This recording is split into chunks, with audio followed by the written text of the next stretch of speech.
Глава 59. Ребенку на вид было не больше 7-8 лет. Он не мог похвастаться ни ростом, ни упитанностью.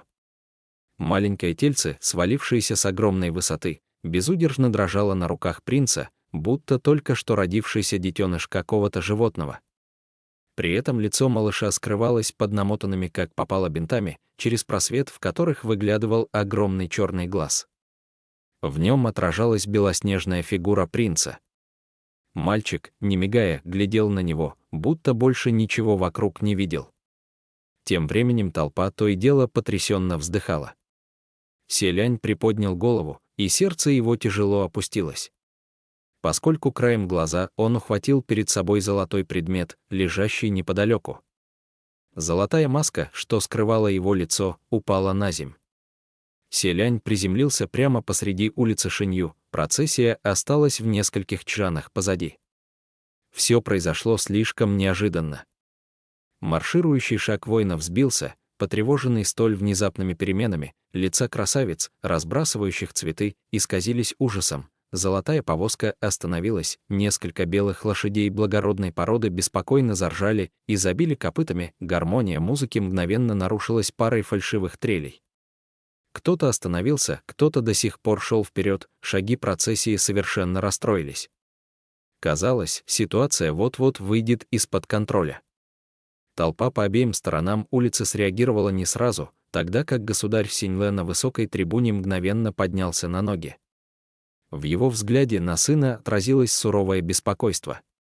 Стоило ему встать, и остальные члены знатного рода не посмели остаться сидеть, один за другим они встревоженно вскочили со своих мест. Советник только-только успел нагреть скамью, на которой сидел, и вот она снова остыла. В голове советника молниеносно пронеслись мысли, а не пасть ли ему ниц и не начать ли во всеуслышании корить себя за случившееся. Как вдруг Цзэжун вскочил на перила, закатал рукава и разгневанно закричал: «Что такое? Что там произошло? Почему процессия нарушила строй? Чем эти никчемные отродья там занимаются? Даже лошадь удержать не можете, дармоеды!» Лицо государыни сделалось безжизненно бледным, брови чуть нахмурились, а она снова послала слуг снять Цзэжуна с перил. Толпа уже начала волноваться, вот-вот разразится настоящее столпотворение. И как раз в этот миг Селянь внезапно поднялся на ноги.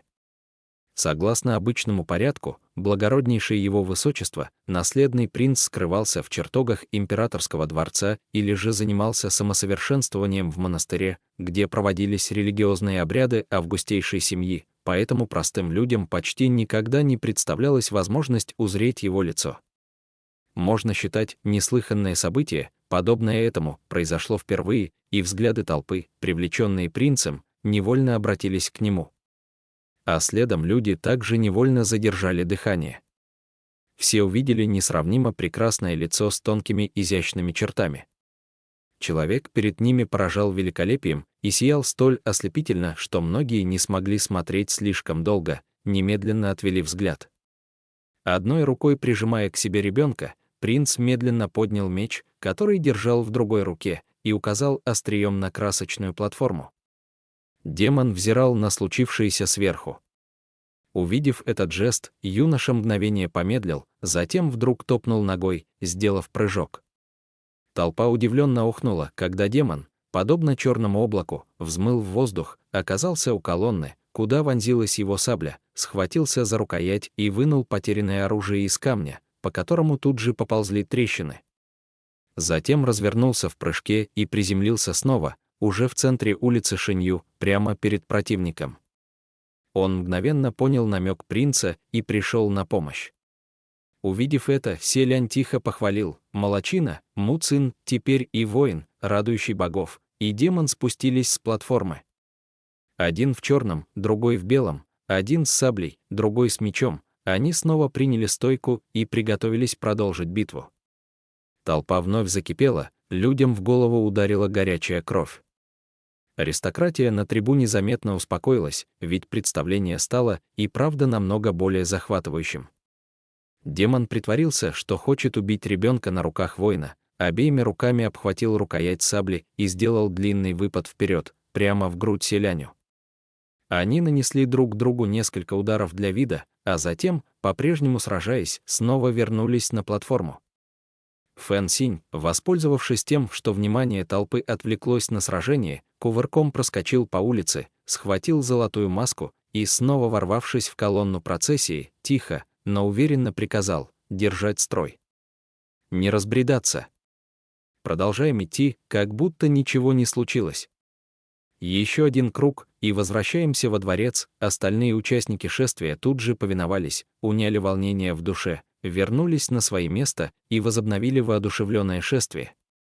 А тем временем на платформе Му Цин так и набрасывался на селяня, который лишь успевал со звоном отражать удары сабли. В этот миг ребенок на руках принца вдруг вскрикнул, а должно быть, страшно напуганный непрестанным мерцанием острых лезвий оружия прямо перед ним. Селянь прижал его покрепче и произнес, успокаивая: «Не бойся». В ответ малыш сильнее схватился ручонками за одежду на его груди. Селянь одной рукой прижимал к себе ребенка, а другой искусно фехтовал, без особых усилий справляясь со своей ролью. Спустя еще пару выпадов он ощутил, как мальчик, дрожа, крепко ухватил его за плечо обеими руками, словно цепляясь за спасительную соломинку. Тогда принц добавил: «Все хорошо, ничто не сможет тебя поранить». Затем тихо бросил: «Му Цин». Его противник ответил едва различимым кивком, и селянь нанес удар. И тогда воин, радующий богов, наконец пронзил сердце демона, предав того смертной казни на глазах у ликующей толпы. Му Цин, по-прежнему в маске демона, схватился за рану, отшатнулся на пару шагов, еще немного подергался, будто агонизируя, и, наконец, с громким «бум» упал на платформу и замер. Ци Жун на верхнем этаже громко расхохотался и захлопал в ладоши: «Мертв! Он мертв! Мой царственный брат убил мерзкого демона». Тем временем грандиозная процессия продолжила двигаться вперед, в сторону императорского дворца. Конец процессии подтянулся, готовый пройти через дворцовые ворота. Своевременное спасение ситуации, а также добавление остроты в сюжет битвы привели к тому, что простые зрители не выразили недовольства по поводу случившегося только что недоразумения. Получилось даже наоборот, это лишь разожгло пыл людских сердец. В толпе раздавались бесчисленные крики: «Ваше Высочество!», кто-то громко скандировал: «Небесное божество!». Люди следовали за платформой тысячами, вместе направляясь к императорскому дворцу. Военным командирам пришлось отправить в несколько раз больше солдат дворцовой стражи и обыкновенных рядовых, чтобы задержать чересчур возбужденных простолюдинов. Однако даже так им не удалось остановить людской поток. Прорвавшись через линию заграждения, толпа пчелиным роем потекла вперед. Государь Синьлэ воскликнул с трибуны: «Караульные! Стража!». Именно в эту секунду торжественная процессия в несколько сотен человек наконец целиком скрылась в арке ворот, красные створки которых с гулким скрипом захлопнулись. Красочная платформа исчезла за воротами, разноцветные флаги больше не развевались на ветру. Толпа не заполучила желаемого, лишь нахлынула на запертые ворота и принялась колотить по ним, сотрясая небо громкими ликованиями. А за плотно закрытыми воротами раздались два звонких металлических удара. Исполнитель роли Шинью в белоснежных одеяниях и свирепый демон в черных выпустили оружие из рук и тяжело распластались на платформе. Селянь вспотел с головы до ног. Расслабив на груди одеяния божества, что окутывали его множеством слоев ткани, он испустил долгий выдох и проговорил: «Как же это было опасно! Я смертельно устал». Му Цин снял увесистую маску демона и беззвучно выдохнул. Однако не стал вслух жаловаться на усталость. Посмотрев на селяня, он увидел, что принц до сих пор держит на руках малыша, и безмолвно нахмурился. К платформе торопливо подбежал Фэн Синь, который воскликнул: «Ваше Высочество, зачем ты взял с собой этого ребенка?» Малыш лежал на груди селяня, его маленькое, будто одеревеневшее тельце не шевелилось, он не смел даже вздохнуть. Селянь сел и сказал: «И что же, я должен был вместо этого бросить его снаружи?» На улице началось столпотворение, а он такой маленький, да его бы вмиг раздавили, если бы я только поставил его на землю. С такими словами он обнял ребенка и заодно погладил по голове. мимоходом спрашивая: «Малыш, сколько тебе лет?» Мальчик не решился даже моргнуть, конечно же, не произнеся и звука. Селянь продолжил спрашивать мягким, утешительным тоном: «И как же ты упал с такой высоты?» Муцин вмешался: «Ваше Высочество, боюсь, что он не смеет заговорить, слишком напуган». Селянь снова погладил малыша по голове. Но поскольку мальчонка остолбенел от потрясения и никак не реагировал, принц перестал гладить, решив, что в этом нет смысла, и прокомментировал: «Глупыш. Фэн Синь, поручи кому-нибудь через некоторое время вывести его через боковой выход. И посмотри, не ранен ли он, у него все лицо замотано бинтами». Фэн Синь протянул руки: «Хорошо. Давай его сюда». Селянь удобнее подхватил мальчика и передал Фэн Синю. К удивлению обоих, ничего не вышло. Фэн Синь спросил: «Ваше Высочество, почему ты не отпускаешь его?» Селянь изумленно ответил: «Но я отпустил». Затем посмотрел вниз и с удивлением, граничащим со смятением, обнаружил, что ребенок обеими руками крепко держится за полы его одежд и никак не разжимает пальцы. Все свидетели остолбенели, а потом громко расхохотались.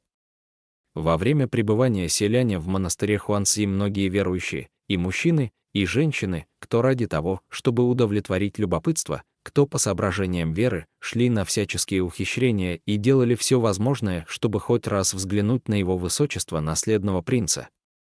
А повидавшись с ним однажды, непременно желали увидеть второй раз, сожалея лишь о невозможности заниматься самосовершенствованием вместе с ним.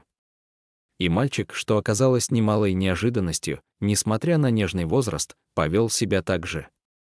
Немало младших монахов, которые обучались вместе с принцем в монастыре Хуанцзи и охраняли платформу во время шествия, со смехом заметили: «Ваше Высочество, мальчишка не желает вас покидать». Селянь рассмеялся: «Правда. Так не пойдет, мне еще нужно заняться своими делами. Малыш, тебе пора домой». В ответ мальчик, наконец, медленно ослабил хватку и перестал держаться за одежду принца.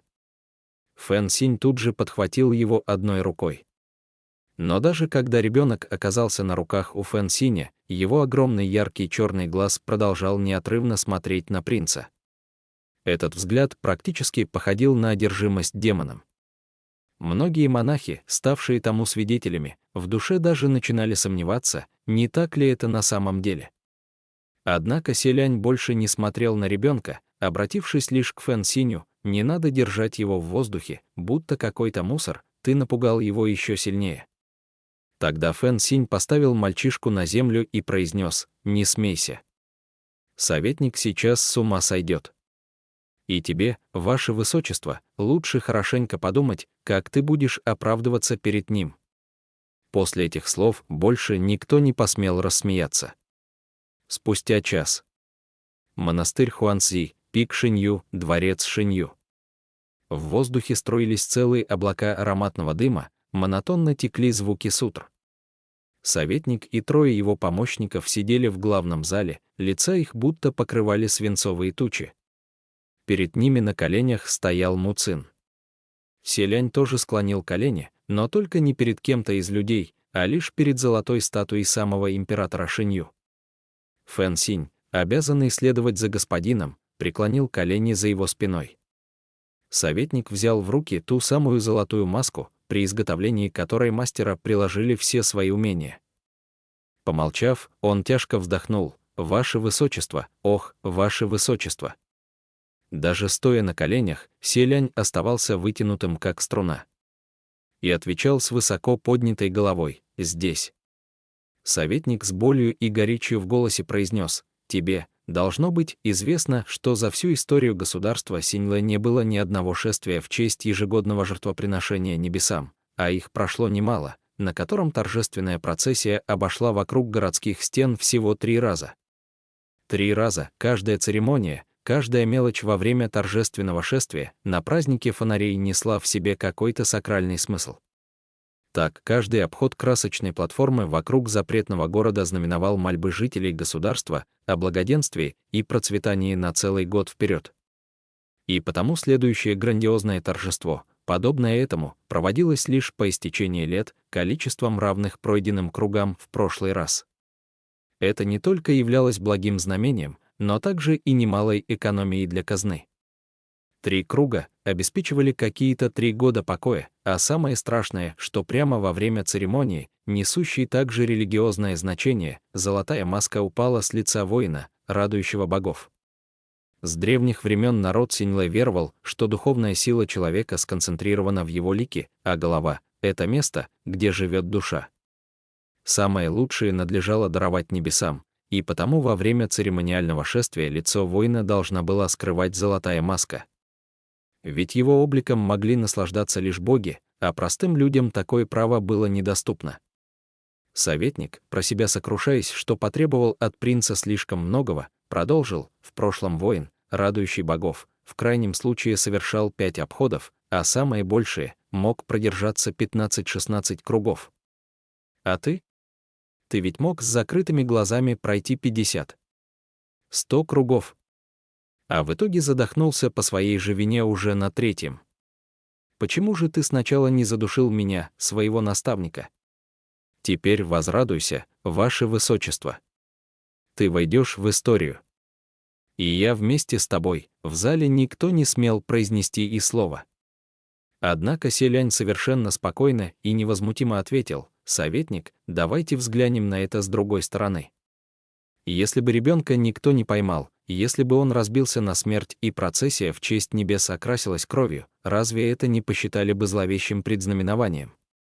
Разве церемония не оказалась бы точно так же нарушена? На данный момент, по крайней мере, все завершилось сравнительно благопристойно, и это лучший итог, какой можно представить.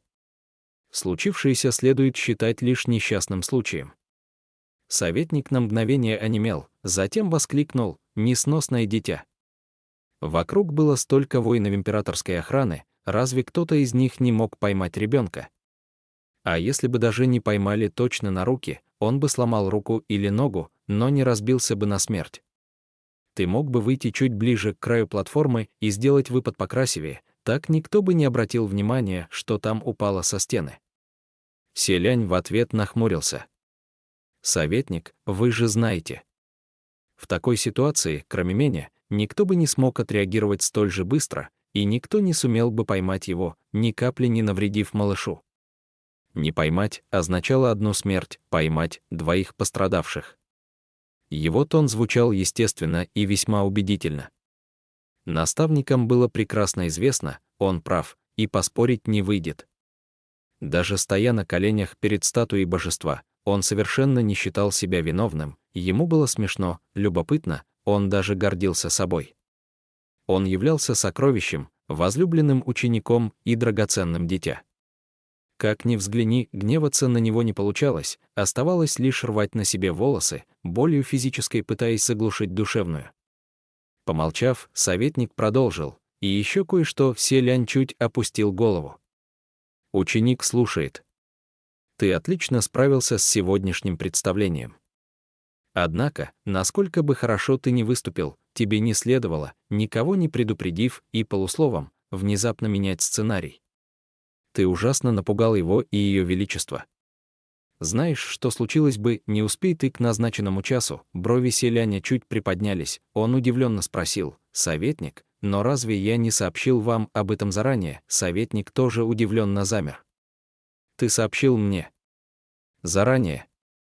Когда Селянь нахмурился и перевел взгляд в сторону, Му Цин.